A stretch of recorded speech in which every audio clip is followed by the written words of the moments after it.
SFL this week, Season 23, Week 2 edition. And we welcome back this evening Mike St. Green to the broadcast. How are you doing, Mike? It's great to have you back here as co-host of our weekly recap show. Cam, it's great to be back. It was a long 2 seasons that I was out of the loop, but the contract negotiations went well. They were hard fought, and we ironed things out, and we got all the T's crossed and I's dotted, and I'm back. I don't know why you wanted that yacht so bad, but whatever, man. We both gave up stuff in the video, so that's good. Well, hey, it's been a crazy start to the season. We had opening weekend at the convention down in Houston. Went off without a hitch. We had 2 overtime games. We had a game winner in the final 20 seconds that Ashley Jackson threw the touchdown pass for. Arizona defeated Los Angeles. Week 2's been kind of sleepy. Before we get to all the routes and all the impressive performances, how'd the convention go for you? What were the highlights for you? Well, the first thing, the main thing for me with the convention is, and I don't know how, you came up with this, how that came up for you to say, hey, let's do this, let's do something like this, but it was a genius idea.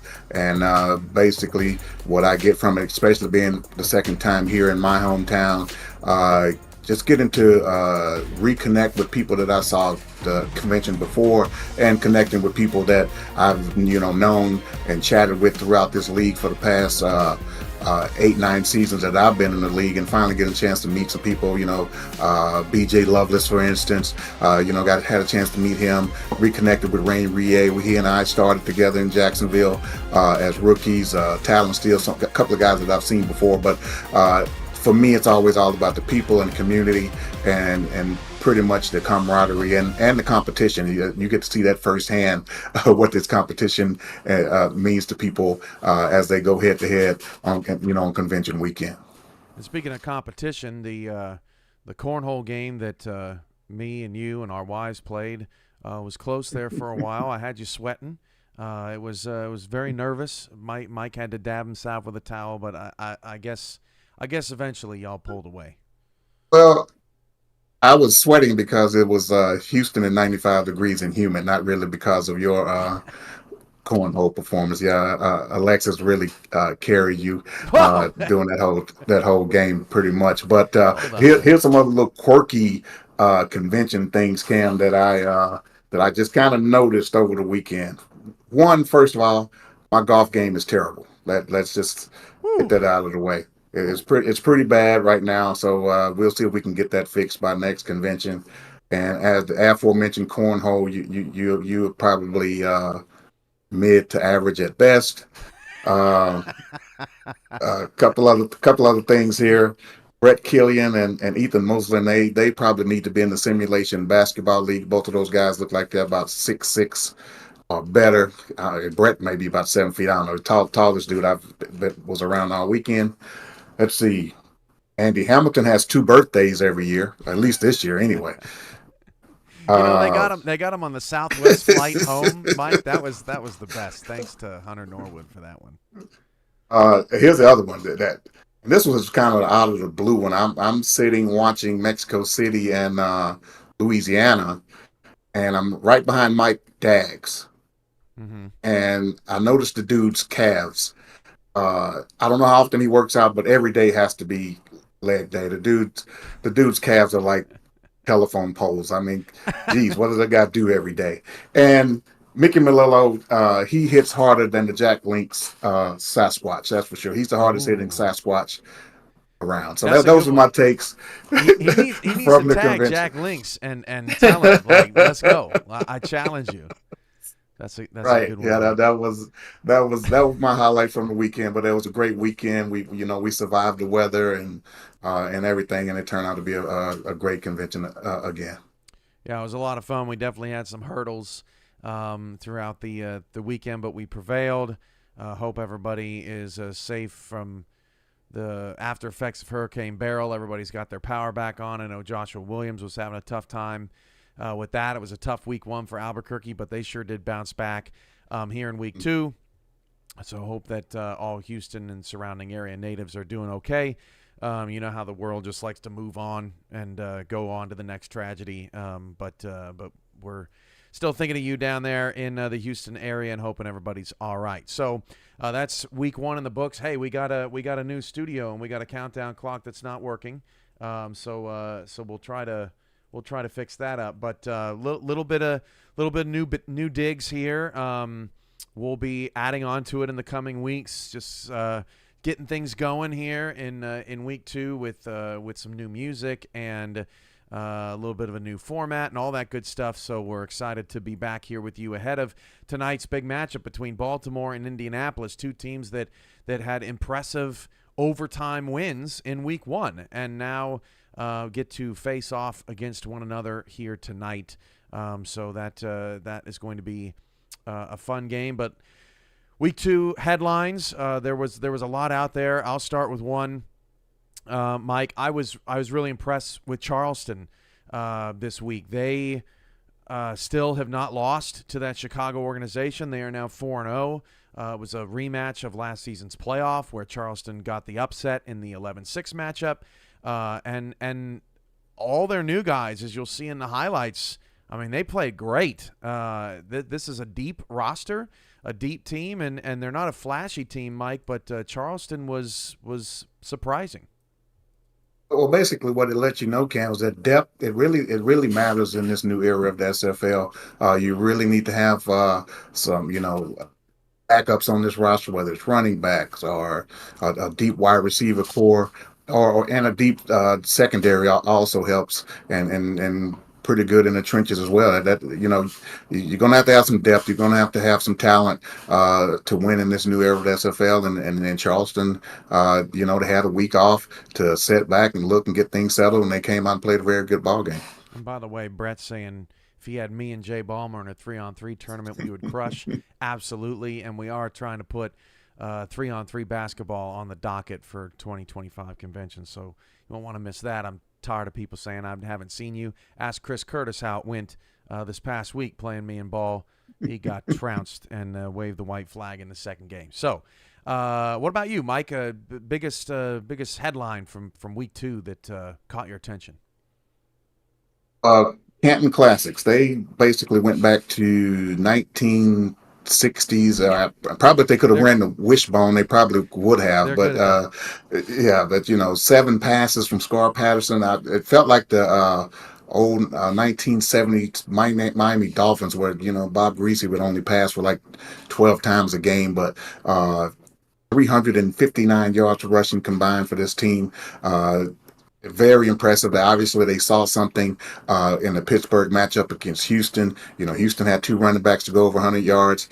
These guys had 2 running backs go for almost 400, and it was a very impressive performance by Canton. They really a bounce back performance from the championship game and the opening week loss to Baltimore. So that was really the big standout performance for me this weekend. I'll give Pittsburgh credit. They did move the ball. They did keep things interesting there for a while. Just not enough depth up front. You talk about Charleston's depth. Pittsburgh just doesn't have it to take Canton down. Canton took care of business, and Logan Lee and Robert Johnson had days. Don't have highlights of the blowouts as we typically don't on this show. So we'll talk about Canton and Pittsburgh a little bit more later on in the show. But that was a big win for the Classics. So we start our highlight program this week with 2 teams that were in the semifinals last season, but we kind of got robbed of this semifinal matchup, D.C. and Florida. It was the first time the D.C. Dragons went to Florida ever to face the Storm, only the 3rd meeting all time between these 2 champions, and this is how it went down. D.C. in Florida, and Shabazz Synergy gets off and running, had a struggling second half against Nashville in last week's 17-10 loss, but picked things up early. Toss out to Chuck Stellar beyond a kick-out block, and the Dragons are moving. Unfortunately, Mike, this was their only drive where they really were able to produce anything. Shabazz Synergy finds Lauren Percoco, and Percoco's in the end zone. DC has a 7-3 lead on the Florida Storm. Ron Cochran was hurt early in this game. The backup actually came in and went 8 for 8 and spurred Ron Cochran until he re-entered and found Art Vandelay out of the backfield. This guy continues to be an X factor, Mike. Yeah, Art Vanderlei is putting in his candidacy for overall MVP of this league. After coming off of his great championship game performance, great week 1 performance. He really put the team on his back in week 1, and he's continually performing week in and week out for the Florida Storm. That's Evan Carroll with his 10th defensive touchdown of his career. That ties his teammate, Ryan Davidson, for 10 all-time. And there you can see he just beats Josh Gill off the ball, and the Florida Storm takes the lead 13-7 over the DC Dragons, and now down 16-7. Shabazz Synergy's got to make something happen, and for the second straight week, he faded in the second half. Andrew Francis with the interception, and that seals it. A quick highlight reel, but not a lot of offense in this one. 16-7, Florida prevails, but I think the bigger storyline, St. Green, is as Florida moves to 2-0, is the fact that 2 weeks in a row, Shabazz Synergy's totally faded in the second half, and this DC Dragons offense just can't score. If your offense is struggling, Cam, the get-right game is not the two-time defending champions to try to get your offense, back together. As you mentioned, Evan Carroll, these guys are ball hawks back there in that secondary. They've been great for a long, long time. And if you're struggling, as I mentioned, this is not the team to try to get your offense back on track with. And you see them continue to struggle this week. Facing obviously a great Florida defense. $4.99 super chat from Skippy. Nice shirt, ya oob. That is a McAllister's Deli inside joke, so apologies to everyone that doesn't know it. But hey, I got to read the super chats. Thank you for your support of the channel. Mike, Florida 2-0. They took care of Chicago. Chicago had 2 big plays in that game. They had a pick six, and they had a deep ball touchdown. DC had 1 good drive against Florida, but otherwise, Florida looks unfazed. They don't necessarily look dominant right now, but I do love the creativity that they're getting with Art Vandelay out of the backfield. They're staying within the rules and regulations that the league has set after he went crazy in the championship game. And this team is very well balanced, and as we know, one of the best, if not the best, coach team in the SFL. Not dominant, but methodical. That's kind of the Florida Storm way. I mean, what did they lose? One, maybe 2 games last season, and I think one of those was to Canton in the regular season, and obviously they won the championship over Canton in the championship game. Just a methodical team, goes about their business very professional like, and they always seem to come out on the right side of the win column when they are able to put their game plan into effect, and no one's really been able to catch up with them the past couple of seasons. I mentioned Chicago and Charleston in the opener. That was last night. The Charleston Predators got a bye in week 1. The only team, they got to sit back, get some film on the Warriors and come out firing with a bunch of new talent in a new group. Chicago playing in their home opener, the first SFL game in Chicago since the Wildcats were bought and sold and relocated to the Los Angeles Lycans. So it was a big night in Chicago. How would this game break down? If you missed it last night, we've got you covered. First, it was Doug Britton, one of the newest Predators, on the opening kickoff return, getting them great field position. He had some good punt returns as well throughout the night. Charleston would turn that opening drive into a field goal. Now up 6-0, type attack, trying to get something going, and Sam Blotner with the interception towards the end of the first quarter, and the Chicago Warriors were really bottled up throughout the evening. A 51-yard field goal attempt for Brad Bretchett. Mike, this is worth $250,000, and it's short. So, incentives are hard to come by. That was towards the end of the first half. But just before the halftime break, 9 seconds left, type attack finally gets something going. He hits Dean Jackson, the fullback, down the field, and Chicago's able to get a field goal on the board at the end of the half. So 6-3 Going into the third quarter, John Lakeman hits Doug Spelling, an underrated pickup for this Charleston Predator squad that would turn into a field goal. 9-3. Type attack. Sacked. Tyrion Darshington, the defensive rookie of the year last season, with the takedown. Another incoming player on this Charleston team. And then type attack makes the fatal mistake. J.W. Hartshorn, a staple of this squad, with the pick six. It was a wrap from there, Mike.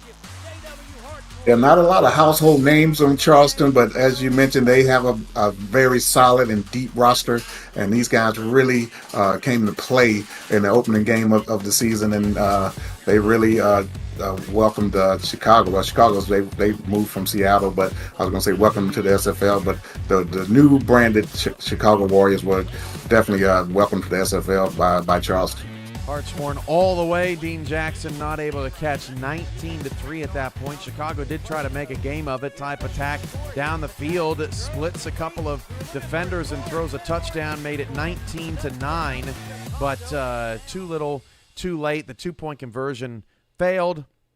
And Charleston walked away with a 10-point victory. So the Predators now 1-0. They will take on Pittsburgh next Monday night in the Riverhogs home opener. Charleston has to wait again before they play at home in Week 4, and I believe that's against the Florida Storm.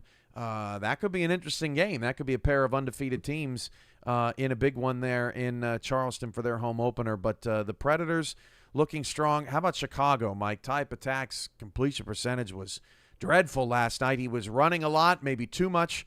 Last night, trying to make things happen with his feet. And once again, the Warriors offense kind of struggled a little bit.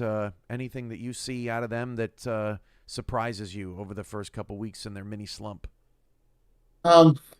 Not necessarily, Cam. I really like Type Attack as a player and a quarterback, and what he brings to the table with his ability to scramble and get out of the pocket. But sometimes, as you just kind of mentioned, it could maybe get a little bit too, too much happy feet back there in the pocket, and look for your receivers a little bit. I know his height may give him a little problems for us being able to sit in the pocket. I know they have to get out in space a little bit to get him going, but Charleston seemed to game plan for that, and they look very well doing it. But, Seattle, I think they'll be okay. I think they're going to have to figure out a running game to help Type Attack out a little bit so they don't have to depend on his arm and legs as much. So once they can get a running game developed, I think Seattle, I'm sorry, I did it already. I think Chicago will settle in and they'll be just fine moving forward for the rest of the season. It's getting confusing out there, and oh yeah, it's so many new teams, Cam. I just throw something up in there and try to figure out who's who. Look, Florida and Charleston, two very good defenses too. I mean, Chicago has historically struggled with Charleston. Florida obviously is the toughest team to play in the SFL right now, so you can't take too much credit away. They were in both games. Just not enough offense. And the one thing I notice, St. Green, is that Pauly Truth's being targeted a lot, but he's really not coming down with a lot of balls. He has not taken over any halves or any drives or any games like he typically does. So those two teams have done a good job on him. They're going to have to figure out how to get Pauly Truth out into some space. Two other playoff teams from last season. Of course, we saw Charleston take on Chicago. Both those teams were in the playoffs last year. Florida played D.C. Both of them made the semifinals last season. Minnesota took on Atlanta this week, and Atlanta was a playoff team last season. Minnesota made the semifinals, so how would they fare as Minnesota back on the road to Atlanta, the back at home in the Hive? Let's take a look at those highlights. We start with Johnny Reno hitting T to Queen wide open to the ladies. Ow! 7-0 Minnesota takes the lead. You can't see, but Mike St. Green loves what I just did. Third down and goal. Siege Falco is stuffed. That was the key of the game as Atlanta had to settle for a field goal. Now 7-3. Hey, Atlanta can get red zone stops too as that pass is picked off, and then a couple nifty moves. Nathan Barnett down the sideline. Look at him go before Jay Taylor finally brought him down to the 36-yard line. Minnesota still with the 7-3 lead, but it would be a little precarious after that play. Third down and 9 on the ensuing drive. 4 receivers for Dynasty, down 4. Bryant Dynasty rolls to his left, fires to a wide open Boo Chisholm. Look at the closing speed there to bring him down. The drive would end in a field goal. 7-6, Minnesota back to work, and Bernard Smith gets the sack from around the end off the blind side. Beautiful job there by the former safety. Now 10-9, we pick things up, and Isaac Knox had a pretty nice game. Couple first downs, big-time runs. Him paired with Colin Hart is always a challenge. Next play for Minnesota, up 1. Atlanta looking for a stop. They won't find it. Jay Taylor with the catch inside the 10-yard line. Minnesota's on the move. First down and goal. 3 in the backfield. Johnny Reno fires, and that's caught. Viva la France. Touchdowns beat field goals every time. 17-9 in the red zone again. Third down, and it's broken up, and Atlanta would have to settle for another field goal. Makes it 17-12. This is the play of the day, Mike, as Bryant Dynasty's trying to make something happen, and Max Knight with the heads-up play makes the pick after Dynasty got hit. It was the play of the weekend. Definitely the play of the weekend, Cam. Max Knight is off to a very hot start early in this season, and comes with a nice little swim move right there, gets back upright, and comes up with the pick and pretty much seals the game for the Legend. So Minnesota gets the victory. They shake off last week's loss to Indianapolis in overtime. A painful loss for them, especially considering the previous convention in Cincinnati. Minnesota ran up the score on Indy. They get the win 24-12. Atlanta's offense was really great against Albuquerque in week 1, Mike, but not as good. Still pretty good, but not as good this week. They just couldn't get in the end zone. Yeah, they had trouble scoring the ball, Cam, once they got into a red zone situation or a threatening situation. But make absolutely no mistake about it. Even coming off of a tough overtime loss, Minnesota, they are one of the best teams in this league. That semifinals appearance last season pretty much proves that and solidifies that. And it was a great bounce back win for them and great bounce back performance. The offense is loaded with weapons, as you mentioned, the two-headed monster in the backfield. Knox in his second season now, he's starting to get up to SFL major league speed. T the Queen with a big touchdown catch. Just weapons all over the field for this team, and that really a complete ball club that are looking to make that next step and try to contend for an SFL championship this season. Let's talk about some blowouts. Fort Worth crushed Carolina 45-0. Carolina had 5 first downs and 76 yards of total offense. Jerry D. Gond with a rare big man touchdown, a pick 6 for him. If you remember, named by Darius Hawkins, the Sioux Falls Sparrow defensive lineman. He had a big man touchdown, but they are few and far between. Gond with a terrific play. Sort of the icing on the cake for the Toros, who just obliterate Carolina, who looked great in week 1, holding Vancouver to just 7 points. I'm not sure what happened, Mike. I don't know if you burned the tape or what, but I do know that Fort Worth's pretty good.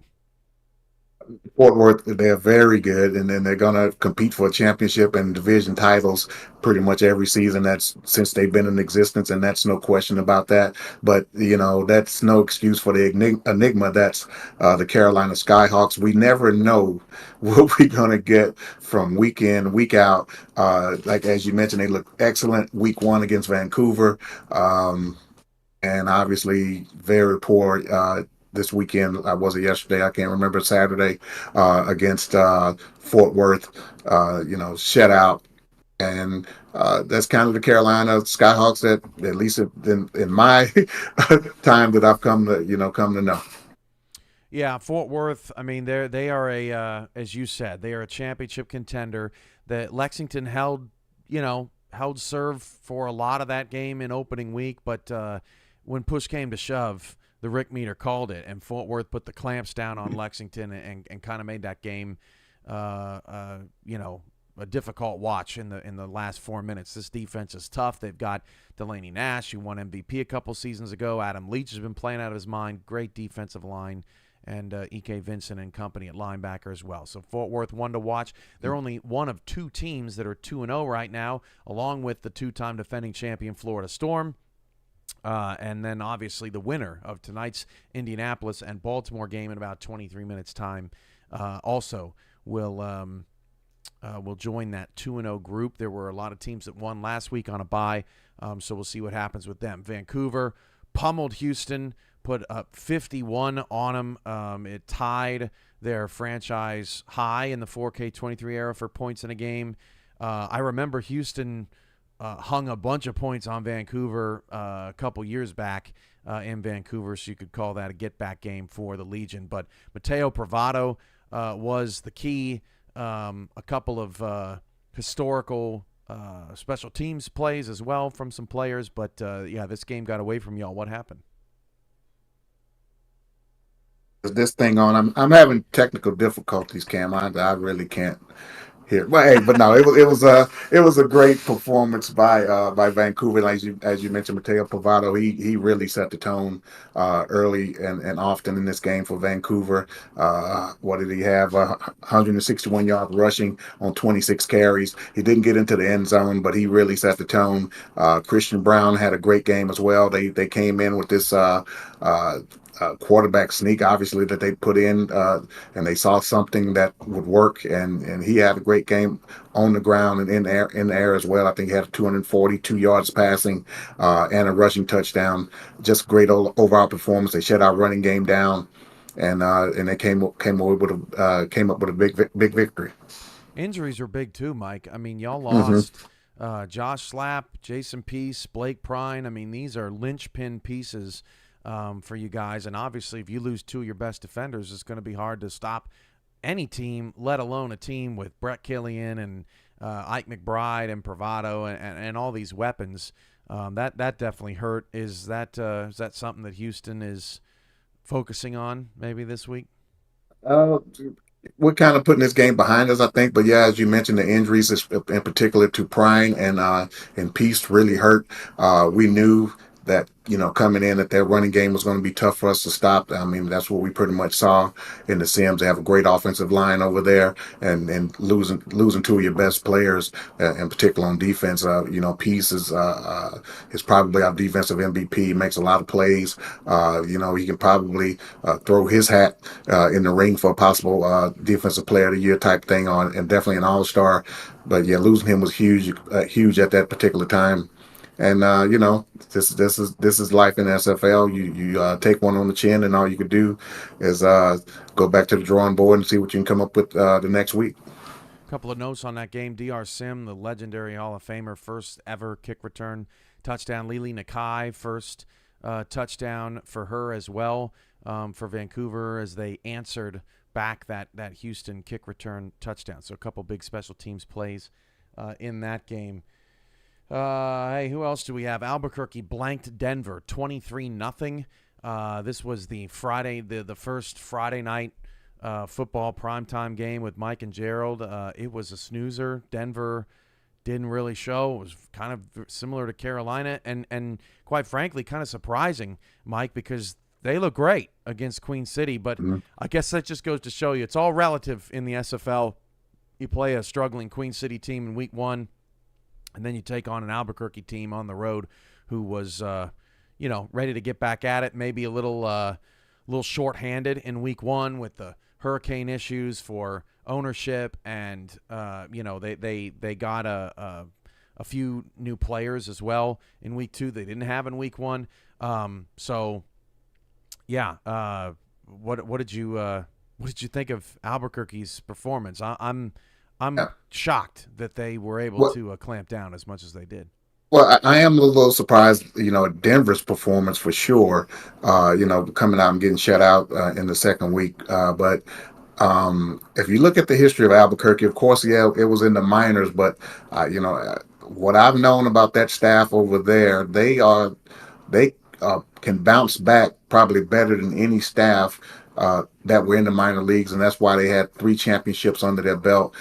They make some really good adjustments over there, and as you mentioned, maybe dealing with the storm, down here in this area. Kind of affected them a little bit, but no doubt about it. These guys know how to go back to the drawing board, figure things out, and they typically bounce back. And so it really does not surprise me that much that they perform better. But it did surprise me that Denver didn't put up much of a fight, with that coming off of that week one victory. Yeah, it looked like Albuquerque was in their book. I want to go back to one thing that we didn't mention, and that was Atlanta picking up Alex Dominguez. I have not gotten to talk to you since they made that move, but Florida retired his number. It's in their end zones, and then he goes and signs with Atlanta. You're a veteran around here, Mike. You know that doesn't happen often. A player leaves Florida that's always been on Florida and goes and plays for someone else. That's just totally unheard of. He had a tackle. He was pretty quiet in their opening game, but I would expect some big things for them. That signing caught me by surprise. But yeah, that's the first time hearing of it. Actually, right now at this moment, it's definitely a surprise. But I don't know why. What the circumstances were as to leaving Florida, or just saying, hey, maybe he was decided he was going to, take a break and retire. And you know how it is. You get that itch again and maybe wanted to come back. Florida maybe didn't have room for him, or maybe just wanted to change the scenery. And sometimes, change the scenery is good, and we'll see how he plays out the next couple of weeks as he gets adjusted over there to being a part of the Swarm. A lot of players, they spend their whole career on one team, and then they don't come back, and then all of a sudden, all these teams that didn't see them as obtainable are now starting to send you messages, and all of a sudden you feel special, right? Because you've kind of been in your own little world. I don't know what happened there, but big signing for Atlanta. They had the cap space. They were under the roster minimum, so you can tell the Swarm are still trying to pick up the pieces. I think they'll be okay at 1-1. Final blowout of the week was Canton. They beat Pittsburgh down pretty good. Robert Johnson and Logan Lee had impressive games. Scar Patterson, a mixed bag, 2 touchdowns and 2 picks on just 6 completions. That's a crazy stat line. But Canton looked like a team that was just better in that game, and they're going to have games like that this season. These top teams, when you're playing a lot of these new-faced ball clubs, we might see some of that, and Canton took care of business. It looks like, Canton just said, hey, let's just get back to basics. Let's just get back to what, we were doing last season that helped us go on this incredible run. And, like I said, they pretty much, followed the blueprint that Houston had set the previous week with a couple of 100-yard rushes. And they pretty much did the same and said, hey, we're just going to pound the rock at you. If you can stop it, stop it. If you can't, we're going to run the ball right down your throats. And that's pretty much what happened. Logan Lee, 2-time defending Offensive Player of the Year, had 3 touchdowns. He was bottled up pretty good by Baltimore in Week 1, but came back with a vengeance in Week 2 against Pittsburgh. The Riverhogs fall to 0-2 after a very tough start to their schedule. They've got 3 playoff teams in a row with Houston and Canton and Charleston, and then things start to lighten up for the Riverhogs, but they right now are in a very difficult part of their calendar.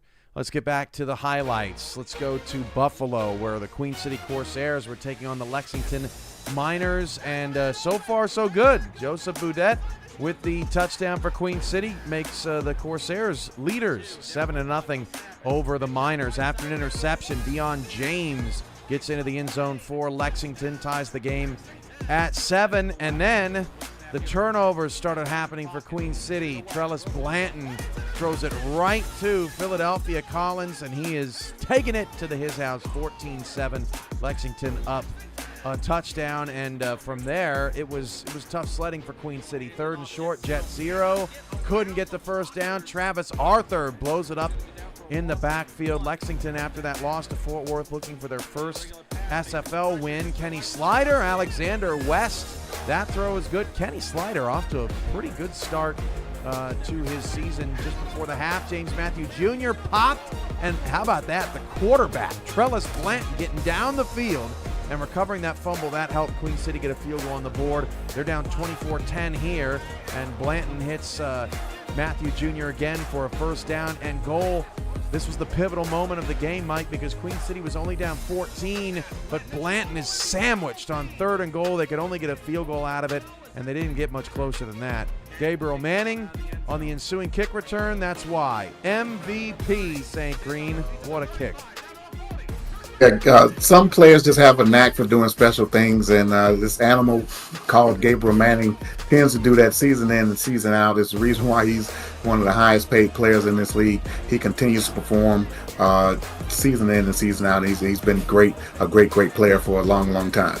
Trellis Blanton deep down the field, picked off by Swift over to the 41-yard line. And that's how it would end. Lexington gets the win over Queen City. Congratulations to the Miners.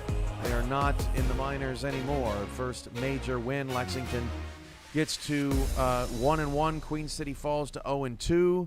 They have DC next week what is around the NFL called a cornered animal game between two 0-2 teams, a divisional matchup. If DC were to lose that game, they'd really be in free fall mode.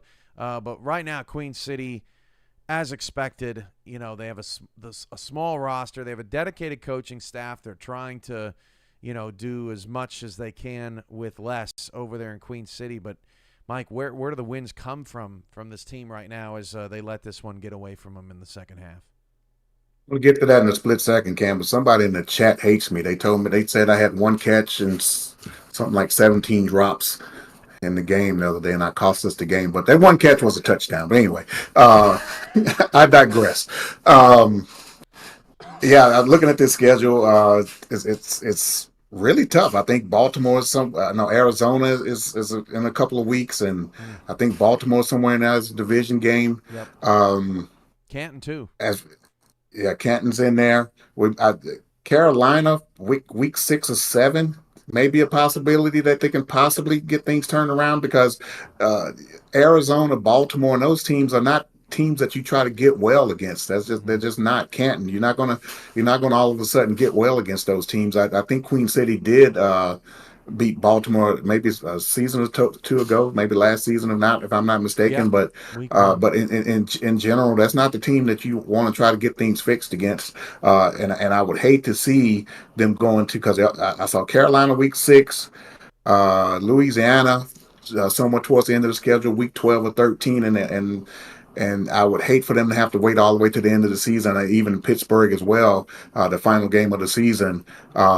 Both teams trying to, go for their first win that late in the season. I hope it doesn't take that long for either team, but it's going to be tough sledding to look for those wins for Queen City with the schedule that's ahead of them. Yeah, and look, they're not riding the snowmobile down the hill. They're trying to push it up the hill. They did show improvement last season, but retention hurt them. They just did not. Darshington went to Charleston. They lost Spelling. They've lost a couple of critical pieces, and it's hard to win games no matter how hard you work as a staff. If you just cannot get the bodies excited about playing for you. So we'll see if Queen City can find some positives, find some things to turn it around, but tough night for them. Gabriel Manning just doing his thing. Didn't have a big game in the stat sheet, but obviously that kick return was major. All right, last night in the nightcap, if you missed it, pretty good game in Los Angeles, Louisiana, and L.A. Sully Richardson gets L.A. started off hot as LZ Pryor gets that ball all the way down to the 2-yard line on L.A.'s opening drive that lasted over 4 minutes. Of course, the Lycans lost 25-24 in week 1 to Arizona. Watch this from Jalen Wells. Wow! Over 2 dudes! Somebody get that guy a pole vault and get him to Paris immediately. 7-0 LA, but hey, look, Louisiana counters back. Dwayne Sammons breaks off a couple tackles, and Louisiana scores on their ensuing possession to make it 7-7. What an answer. Tommy Utah down the field to Mike Twinscrew, over 100 yards just in the first half alone. And then in this no huddle, hits Ziggy Ronick, does Utah on a little hitch right into the end zone, and Louisiana gets a touchdown on the board. As you know, Mike, touchdowns instead of field goals in the red zone are huge. Here's another one. Adam Banks to start the second half. A 2-minute opening drive for Louisiana puts them up 21-7. And then 3rd and goal, questionable play call here. Sully Richardson, they did not give it to Wells, and instead Evan Arthur with the deflection, so LA ends up only getting a field goal. 24-10, execution not there on 4th down. And that's it. Louisiana gets the win over Los Angeles. The Lycans 0-2, had a heartbreaker last week. difficult game against Louisiana. They did move the ball a lot. They just got to work on that red zone offense. But I think the big story here, Mike, is out of Louisiana. Wayne Salmons, Chris Grant Jr., they look like a unit that, should be paid the money they're getting paid.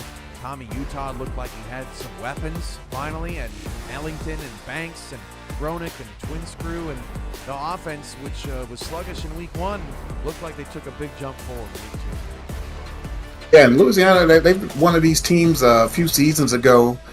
It seemed like they were really on the rise, and I'm not sure what happened. It seems like, I don't know, something went awry. I have no idea, and they've been kind of struggling over the past few seasons to try to get things back together. I've been waiting on this team to get back to this level of playing winning football, and they really look like a solid unit yesterday, as you mentioned. 118 yards. Most of those were in the first half. A couple other guys benefited from in the passing game with a touchdown to Ronick and a couple other receivers. And Utah looked solid again this week. So maybe they're figuring things out. And I'm looking forward to great things from Louisiana. I've really been waiting on them to take that next step, and then maybe this is the first step towards that next step. $5 super chat from Sully Richardson in the chat. We'll get better. And I do think that, Los Angeles for the first 2 months of last season, they just weren't in games. They just weren't playing competitive football. We've seen competitive football out of them now in back-to-back weeks. They held on to their core. I think L.A. Will be fine. Mike, do you have any? And I think I agree with Sully on that comment. They look, like you just mentioned, they look really, really well the first week. Probably should have came away with a victory, and and they were at home opener this week. They look solid. Just could not punch the ball in the end zone, in the red zone. But LA has come out looking pretty good to start this season. They just have nothing to show for it. All right, Mike, in honor of Monday Night Spectacular, we have your spectaculars from week 2, and we leave this open to interpretation from St. Green. This is his segment to rant and do whatever he wants. So maybe he's got a great player performance. Maybe there's a uniform that he really liked or didn't like, and wants to make a comment. But Mike, the floor is yours. Your spectaculars from week 2 were who, what, where, and why? So if anyone knows anything about being spectacular, of course, that's me. One catch, 6 drops. I mean, it's hard being spectacular as me, but I know something about being spectacular. But as you mentioned, the uniforms. I must have missed the memo on baseball socks that a couple of teams are wearing. I don't get it, but anyway, that's less than spectacular in my book. But the spectacular uniform of the week was the Charleston Predators. They were pretty sharp this week. I really liked the look that they had. But the one standout spectacular performance of the week on the field, Cam, it had to come from Logan Lee. 28 carries, 156 yards, 2 touchdowns on the ground, 1 in the air. It was a lot of great performances this week, as well as one of his teammates, our honorable mention, Robert Johnson, 184 yards rushing. Max Knight, who we mentioned with the big interception to close the game out. Mateo Pavado had 161 yards, but the spectacular performance of the week goes to Logan Lee. Hey, Justin Rezai's got a pretty decent idea. He wants you to call this segment Mike's Mic Drop. What do you think of that, Mike? We may consider that, Cam. Okay. We may consider that. Good idea, Justin. All right, we got about 4 minutes left until Indianapolis and Baltimore, and Ron Haynes is back, Mike, to break down some of this footage, and you may not have seen this last year on it, but Ron Haynes came on strong last season. He's upped his game now with Haynes Vision, and I can't wait to show you guys what he's got cooking. Indianapolis and Baltimore coming up next. Let's start with the Indianapolis Ramblers from last week. These are some standout players that we're going to be watching tonight. Adam Wiseman shoots the gap here. You're going to see his stats come up on the screen, but just ridiculous numbers from him. 5 tackles for loss for Adam Wiseman in Indianapolis's win last week. We transition for Indy to Jack Russell. This guy was, I believe, a teammate with you in London. Is that right, Mike? And he's just been a baller forever. Yeah, Jack Russell was a great performer over there in London, and they got a few of those London Knights, reunited back over there in Indianapolis, and uh, they're going to be a problem for some teams this season. 14 tackles in that win last week for Russell. How about Yates getting inside, trying to take down his former team tonight? There was maybe a little bit of bad blood in that exit, but had a couple of tackles for loss, a sack. It's tough in this game as a defensive lineman to make an impact, and Yates is certainly doing that with his new team. Charlie Baker, Mike, a new starting running back in this league. Pretty good week one. Charlie Baker had a solid performance. Cam 75 yards on the ground. His first opportunity to get a chance to start with Indianapolis, and he put forth a pretty good effort. Baker's going to have his hands full tonight with Baltimore. The way that Baltimore shut down Canton last week, it's going to be tough for him to get going. Johnny Pickler last week, 248 yards and 3 touchdowns, including this winner in overtime. Ice in his veins. The guy just wins everywhere he goes, it seems. I'll tell you what, Cam, Johnny Pickler is probably my favorite player in this league. I love Johnny Pickler. Played a couple of seasons with him in London, and as you mentioned, he wins and performs everywhere he goes. 248 yards and 3 touchdowns. Great debut performance by Johnny with the Ramblers. Ryan Roosevelt over 100 and a touchdown. Let's take a look at Baltimore against Canton last week. They got the win in overtime. A lot of standout players for Baltimore, but Frank Smith might be my favorite, Mike. This dude is everywhere. He's all over the field. One of a top 5 linebacker in this league for sure. Yeah, Frank Smith's been around a long time. I think he's in his 9th season. I think he came into the league when I did season 15, and he's only gotten better every season, Cam, and he's a key to this Baltimore Vultures defense. How about an incoming player, young Vaught? Watch him break on this ball.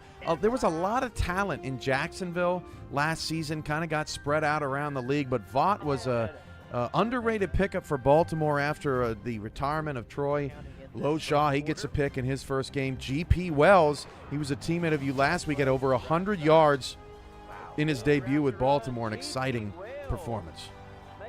Cam, this is probably going to be the most underrated, under the radar pickup of the season, but he's going to make a huge difference with Baltimore, especially if he can put together a performance like he did last week. 17 carries, 103 yards, and that's when GP is at his best, when he can pick up those chunk yards and average over 5-6 yards a carry. He's very dangerous. And man, watch for Warren Murray near the goal line. He was a little quiet, but 3 touchdowns for Warren Murray, 3 rushing touchdowns, which I believe is a season high for any running back in a single game this year. So he was getting the goal line touches. How about Daley Holder? Mac Chima and Jack Wigmore got hurt in this game, but Daley Holder stepped up big. Old Reliable has been in this league really from the beginning, but 83 yards for your wide receiver 3, that's tough to do. And Daley Holder's done that a lot, Cam, throughout his career. He's been the wide receiver 3 over there in Baltimore for a very, very long time, but he always seems to come through with big performances when they need him the most. But this guy won the game for him last week. A 90-yard punt return for a touchdown, had 114 yards on 10 grabs. It's amazing he's never won like MVP or Offensive Player of the Year or anything like that. But maybe he's primed to do so. Wigmore finished with 197 in an injury-riddled second half for them. But that's the breakdown. Mike, you're not calling this game, so you can pick this game. Does Indy pull another upset, or is Baltimore poised to take care of business tonight? Well, I'll tell you one thing I'm looking forward to is seeing Sir Ron Yates go back home and, where he spent, he was kind of the spiritual leader of that team. I'm looking forward to seeing him go back and see how he's going to perform against the Vultures, but not calling this game. It's going to be a tough game. I think it's going to be hard fought. I think I'm going to go with Indy. I don't, no particular reason why. I just feel like they put together a really nice team. And I'm looking forward to seeing how they're going to perform tonight. And I got to go with Indy. Johnny Pickler and the guys. I think they're going to pull off an upset tonight over in Baltimore. Ron Haynes and Justin Resider in our stat truck. Tyler Falk and Chris Curtis back at headquarters with their halftime and post-game analysis, entertaining us and making Monday Night Spectaculars feel big. Charles Doherty and myself back on the calls for more Monday Night Spectaculars all season long. This has been SFL This Week here in week number 2 We appreciate you joining us, Mike. Welcome back to the program. Happy to have you back, and it's good to be back in a rhythm, in the swing of things. Last words, Mike, to the people. It's just great to be back, Cam. As you mentioned, look forward to being with you all season long. You and Charles, you have a great call, and I'll see you next week. All right, we'll see y'all next week for SFL This Week, Week 3, next Monday. For now, Indianapolis and Baltimore is next.